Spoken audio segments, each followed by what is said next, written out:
Good afternoon, dear colleagues. My name is Vadim Platonov, and I'm pediatric endocrinologist from St. Petersburg, Russia. First of all, let me thank you for the opportunity to speak at your conference. To be honest, it is very exciting for me, especially in light of the fact that the topic of my presentation today has not received enough attention in the national literature in Russia. Today I will talk about practical approaches to achieving successful glycemic control in children with type 1 diabetes during Ramadan. Here are my disclosures. About 2 billion Muslims worldwide celebrate the 9th month of the lunar calendar, notable for Ramadan fasting, which is one of the 5 pillars of Islam. Islamic societies around the world have rituals and customs that are distinct from one another. Families and their caretakers start fasting from early dawn until sunset, during which no eating or drinking is allowed. Islam has exempted several groups from fasting. However, many children and adolescents with diabetes wish to fast for the month of Ramadan even without their physician's permission. Children and adolescents with type 1 diabetes mellitus are often motivated to fast during Ramadan despite the challenges and multiple risks. This attitude may be attributed to the desire to improve the feeling of self-reliance despite having an illness and to help eliminate the sense of being physiologically different from others in the community. This year, Ramadan starts in March, and it will not be such a challenge like it was several years ago for Muslims in northern Russia and in St. Petersburg. When Ramadan starts in summer in St. Petersburg or elsewhere in northern Russia, the faithful will face obstacles that the Prophet surely didn't envision. In June, the sun never truly sets.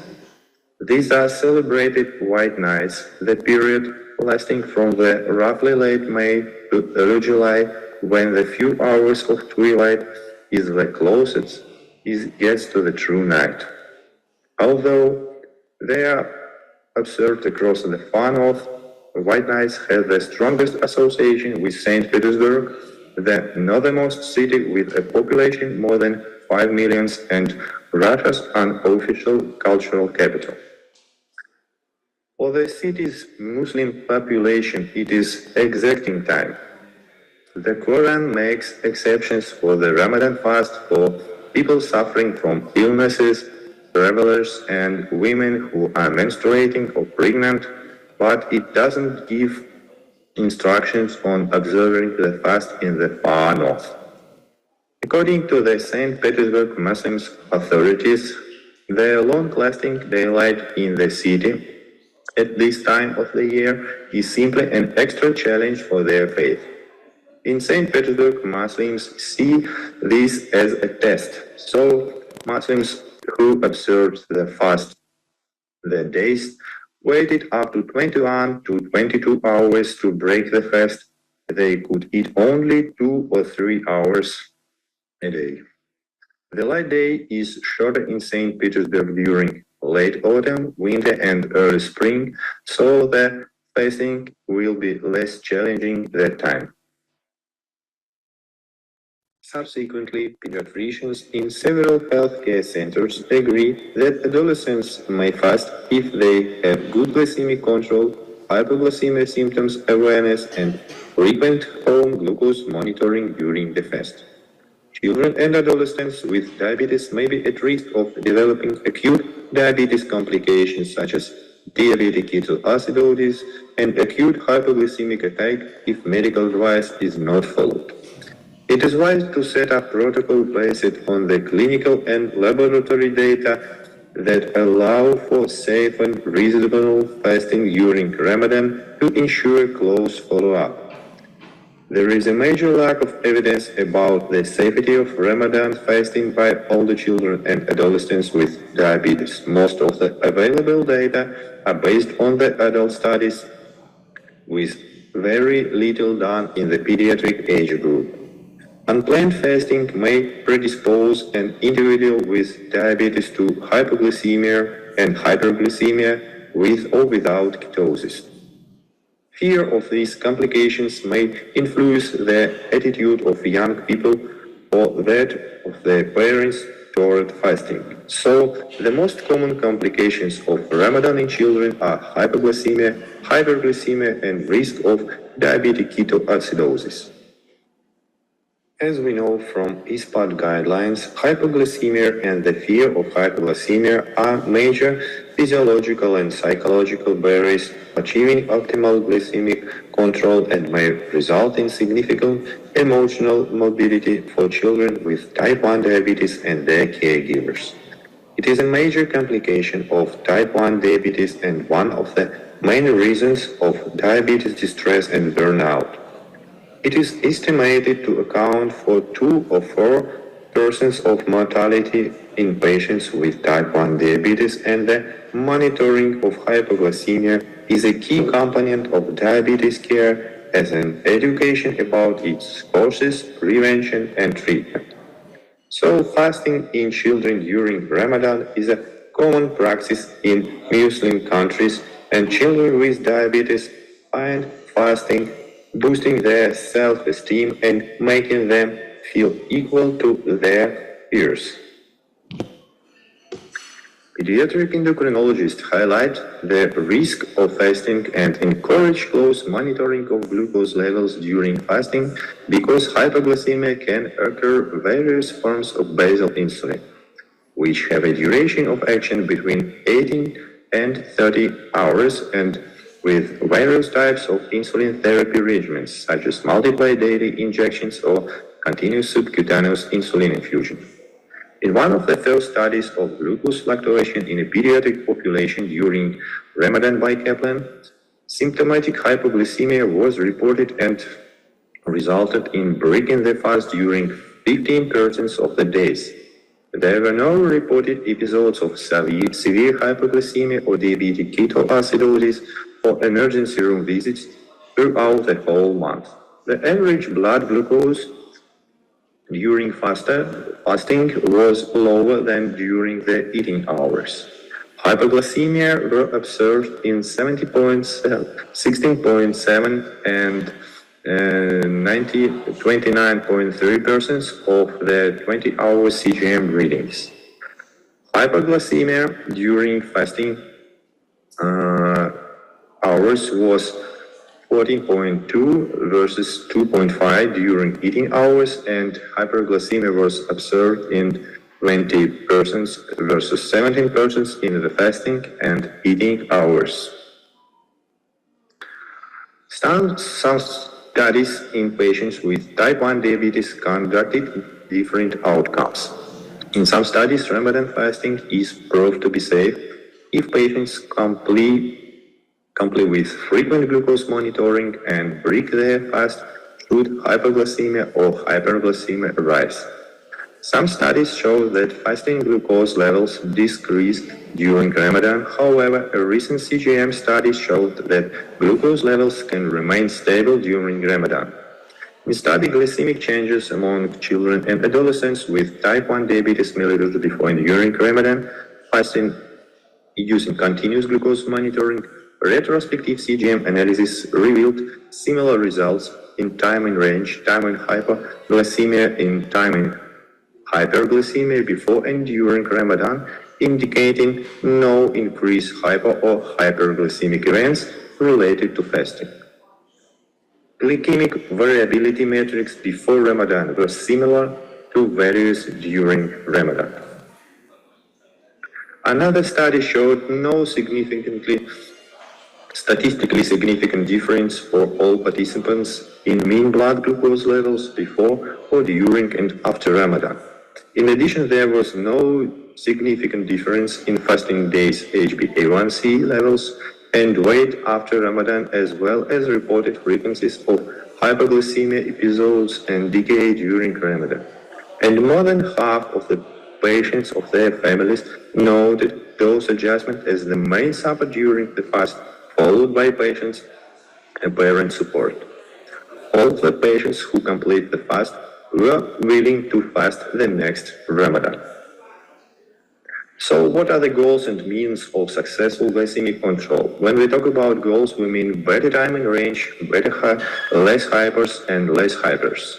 The means are correction of insulin therapy, correction of nutrition, carbs, proteins, fats, correction of physical activity, proper glucose monitoring, and of course education. These strategies should primarily be employed by experienced patients with a long history of disease and children with newly diagnosed diabetes mellitus or less than 6 months of disease should not fast. Large gaps remain in understanding the best treatment choices needed to help patients with diabetes fast Ramadan safely. Published studies comparing different treatment modalities in patients with type 1 diabetes who fast Ramadan are very spare. Insulin types regimens should be individualized and based on the local resources. Most investigators recommend lowering the insulin dose during fasting. However, recent data suggest that this didn't reduce the frequency of hypoglycemia. Knowledge of insulin action is critically important for the safe Ramadan. Based on the clinical experience, different therapeutics recommendations regarding how to adjust the type, dose, and timing of insulin in adults have been suggested. Unfortunately, clear evidence-based guidelines on insulin adjustments for children and adolescents with type 1 diabetes are lacking. Continuous subcutaneous insulin infusion or insulin pump therapy is an appearing strategy that offers flexibility and precision to administering insulin. In selecting patients, insulin therapy has been shown to be associated with better glucose control and possible reduction in the incidence of hypoglycemia when compared with multiple daily injections regimen. But recent studies showed that in patients with type 1 diabetes mellitus who fast Ramadan, there was no difference in rates of hypoglycemia or hyperglycemia between pump insulin therapy and multiple daily injections. However, pump insulin therapy associated with less glucose variability.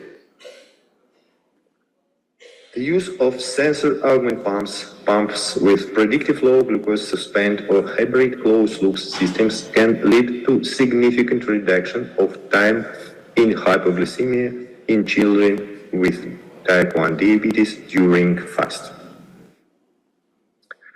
Despite recommendations for patients treated with multiple daily injections include a reduction of the totally daily dose of insulin for 20 to 25% of the pre-fasting totally daily dose or for 30-40% of the basal insulin reduction. If patients are using detamir twice daily as a basal insulin, they may need reduction of morning dose for fasting period for 20 to 30%. For pump-treated patients, a reduction of the basal rate of insulin infusion by 20% to 40% in the last 3 to 4 hours of fasting is recommended. And as we discussed earlier, the usage of sensor augment pumps or hybrid closed loops is preferable. In most studies, pre-iftar and pre-sahur insulin doses are taken to be equal to the pre-Ramadan lunch and dinner dose of rapid-acting insulin respectively. But patients should know that these doses mostly depend on the carbohydrate content of the meal as well as pre-meal blood glucose value as the well-known rules and principles of dose correction. This slide presents studies describing the adjustment of insulin therapy in children during Ramadan, and as we see, Over time, more and more of these studies have been published, resulting in the formulation of clear and effective recommendations for children with type 1 diabetes. Changes in food habits, energy and macronutrients intake among healthy subjects and adult diabetic were reported in many studies. Some studies report that energy intake decreased or remained the same during Ramadan. Other studies reported that the intake increased during Ramadan due to the nature of the food cooked and special high sugar drinks prepared during Ramadan. It is recommended that adolescents with type 1 diabetes mellitus should lower saturated fat and sugar intake during Ramadan. Low glycaemic index carbohydrates should be the basis of food consumed at the iftar and sahur. Lean protein and low glycemic index carbohydrates are particularly important at the pre-dawn meal to enhance satiety during the day. Moderation in traditional sweet intake and fried food are strongly recommended, particularly in the sunset meal. This should be covered by prandial rapid-acting insulin to prevent rapid postprandial glucose excursions. In general, lifestyle during Ramadan becomes more sedentary and sleeping patterns is changed. The decrease in daily physical activity was reported in many studies. A number of people are engaged in less stressing activities, watching TV, listening to the radio and visiting family and friends, and spiritual activities such as praying and reading Quran. Reduced activities reported by more than 50% of subjects. Children with diabetes can continue to exercise during Ramadan occasion, early recognition and emergency management of hypoglycemia, hyperglycemia, dehydration, and impending diabetes ketoacidosis. Meal planning and dietary advice, timing and intensity of physical activity, compliance and medications. So what are the take-home messages? Fasting during Ramadan in children and adolescents with type 1 diabetes mellitus is hard but possible. The pre-Ramadan management of type 1 diabetes mellitus has a significant impact on glucose control. Large-scale population-based studies across the countries are required to further proper recommendation. Thank you again for your time, and let me invite you to our beautiful city anytime you wish. Thank you and good luck.